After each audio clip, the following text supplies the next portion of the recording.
Amen. Hein? Sois une personne qui consacre, qui offre son corps comme un sacrifice vivant, digne et agréable pour notre Dieu. Il y a de ces personnes, lorsqu'ils sont guéris d'une maladie, c'est alors qu'ils commencent à pécher, à se prostituer. Lorsque Dieu le visite financièrement, c'est alors qu'il commence à pécher. Et la chose, tu vas la perdre facilement. Amen. Hein? La chose, tu vas la perdre facilement. Jésus a trouvé la personne dans le temple. Cela veut dire dans la présence. La deuxième des choses, il dit ne pêche plus. Ne rentre plus dans la vie ancienne que tu avais de péché. Ne pêche point. Lorsque tu as reçu un miracle, maintiens ce miracle dans la sanctification, dans la crainte de Dieu. La Bible dit, Dieu est en train de dire à Satan, as-tu vu mon serviteur Job, un homme intègre, droit, se détournant du mal, et il me craint. Dieu n'avait pas dit, as-tu vu mon serviteur Job, je l'ai rendu riche, prospère. Dieu ne parlera pas de ta richesse chez le diable, mais Dieu parlera de ta fidélité, de ta crainte, de ta droiture chez le diable. Amen. Hein? Donne-moi une raison lorsque le diable va t'accuser chez Dieu pour que Dieu puisse te défendre. C'est ça. Rachel sauvée. Rachel, on l'a délivrée dans une famille idolâtre, dans une famille de malédiction, dans une famille limitée, dans une famille de coutumes. Elle a été délivrée par son mari, l'emmenant faire sur la terre qui coule le lait et le miel, la terre sainte. Mais qu'est-ce que Rachel a fait? Rachel a pris les coutumes, Rachel a pris les péchés, Rachel, elle a pris les théraphim de son père en disant non, je ne peux pas aller là-bas parce que je sais que ce sont des choses qui me protègent. Je ne peux pas rester comme ça parce que je sais que qui va m'acheter le cabello, qui va m'acheter la lotion, qui va me donner ceci. Elle a caché cela. Son mari n'était pas au courant. Son mari qui est l'image de Jésus, il n'était pas au courant que Rachel avait les choses du monde qu'elle cachait en elle. Lorsque le diable venait réclamer ces choses, il venait réclamer, il poursuivait Jacob pour le tuer et récupérer ces choses. Heureusement pour Jacob, Dieu avait intervenu la nuit. Il dit non, c'est pas, ne touche pas mon serviteur, ne dis en bien ni en mal sur mon serviteur. Il dit oui, je ne ferai rien, mais je n'ai pas réclamé mes choses. Je n'ai pas réclamé mes choses. Tu as eu la guérison. Lorsque le diable va venir pour retourner cette maladie, qu'il ne trouve pas quelque chose de lui en toi. Amen. Hein? Jésus dit à Pierre, voilà, je vois le diable qui te réclame pour te gribler comme du fromage. Mais j'ai intercédé. Pourquoi?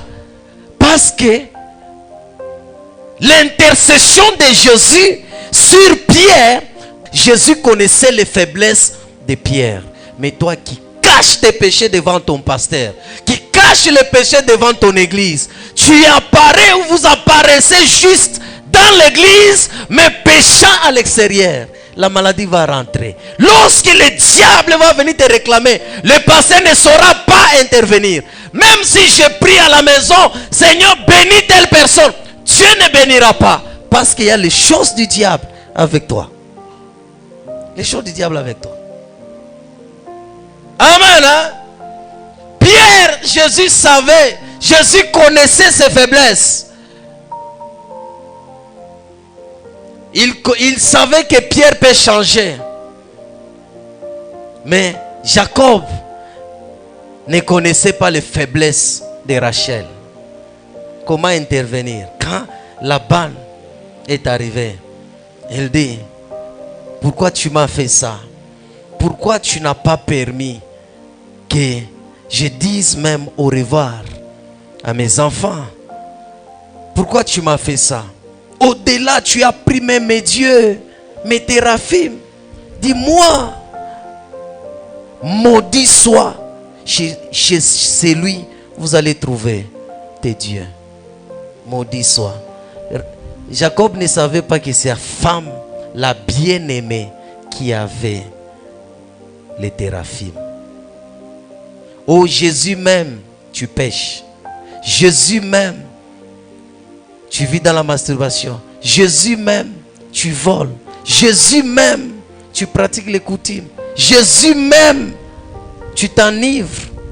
Oui, il t'aime. Mais s'il s'agit de te réclamer par le diable, comme il ne connaît rien de toi, le diable va te bloquer. Amen. Hein? La deuxième des choses qui peut maintenir la guérison, le miracle, la sanctification, la crainte de Dieu dans ta vie. Shetani hawezi kukunyanganya hata siku moja lorsque tu es un homme qui craint Dieu. Amen. Hein? Hawezi hata siku moja. Il y a des chrétiens qui sont comme des chiens.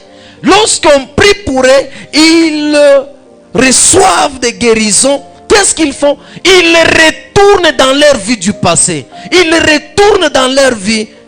Proverbe 26, 11. Amen. Hein? Comme un chien qui retourne à ce qu'il a vomi.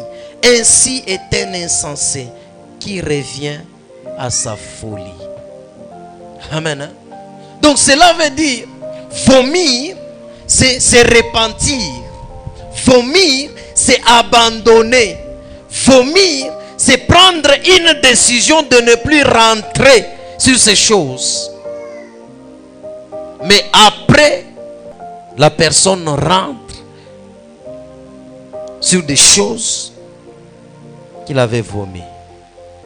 Et la Bible dit, cet homme pareil, c'est un insensé qui rentre à sa folie.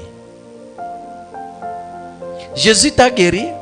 Jésus t'a donné l'argent. Tu remarques que tu commences, depuis que tu commences à prier, on a déclaré, on a prié pour toi. Les 1000 francs, les 500, les 50 $, les 1500 commencent à se trouver facilement. Maintiens. Ne rentre plus sur le même chose. Dieu t'a guéri. Tu repars. Tu rentres encore coucher avec des hommes. Cette maladie va rentrer. Les maris de nuit vont rentrer. Ils vont revenir. On t'avait délivré. Tu ne voyais plus les maris de nuit. Tu ne voyais plus les femmes de nuit. Tu n'avais plus de cauchemars. Tu n'étais plus pour chasser. Mais depuis qu'on t'a délivré, tu es rentré sur les mêmes choses. Et ces choses-là sont revenues. Tu te dis, je n'arrive pas à comprendre. C'est pourquoi vous allez voir quelqu'un. On a chassé un démon aujourd'hui. Les dimanches prochains, c'est toujours les mêmes démons. L'autre dimanche, le même démon. Après, les mêmes démons. Après, les mêmes démons. Donc, toi, tu es le dépotoir, la maison de ces mêmes démons. Qu'est-ce qui fait que ces démons rentrent? C'est toi-même qui les retourne dans ta vie. Amen. Hein? Oh non, papa, j'avais les dos me faisaient mal. L'autre fois, vous avez prié pour moi. Ça ne faisait plus mal. Après une semaine, 2 semaines, ça continue à faire mal. Pourquoi? Dieu a menti? Dieu est un détenteur de faux miracles? Non. Le problème n'est pas Dieu. Le problème c'est toi. Le problème c'est toi. La Bible dit par ta faute, tu perdras ton héritage. Là, on ne parle pas de la faute de tes parents. On ne parle pas de la faute de tes parents. Ou de tes amis. Ton oncle et ta tante. Non. Il dit par ta faute. Tu as la part de responsabilité sur ton héritage. Amen. Hein? Tu as la part de responsabilité. Par la faute, tu perdras. Tu as été guéri, tu continues toujours à rentrer chez le marabout. Il y a des chrétiens comme ça. Après la guérison, il ne pas consulter un marabout. Pas consulter un marabout. Tu passes chez le féticheur. Oh, ben, il y a chance. Surtout chez les femmes, j'entends ça beaucoup. Chez les hommes, il y en a aussi, mais chez les femmes, on a la chance. Il y a kutoka na babwana ba makuta. On a la chance kutoka na babwana ba mamiotoka. On a la chance babwana de pour anza kutoka na bakuza ta nyumba ta motoka. Una tembelwa mikulu ku mama moya. Ena na ushana mai mu Christ. Tu as reçu. Dieu est en train de faire son travail dans ta vie. Mais toi, tu as remis encore les choses qu'il a enlevées. Qu'il a enlevées. La délivrance dans la vie de tout un chacun de nous, c'est un processus. Dieu peut commencer à te délivrer aujourd'hui. Quelque chose qui peut prendre 5 ans pour terminer. Chaque jour de notre vie, c'est la délivrance. Le souffle de vie que tu as, c'est la délivrance. C'est la délivrance. Le salut de l'âme d'une personne, la délivrance. Jésus nous délivre chaque jour de la vie. Chaque jour. Amen. Hein? Ne rentre plus, ne pêche plus. Ne pêche plus.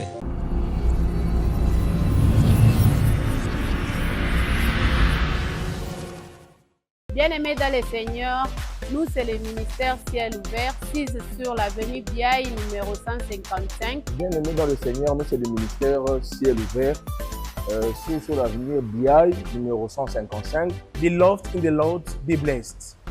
Open Heaven Ministry on Biaï 135 Default Methodist Church. Come with your family. God will deliver you, will heal you, and necessarily you will see the hand of God. Be blessed in the name of Jesus.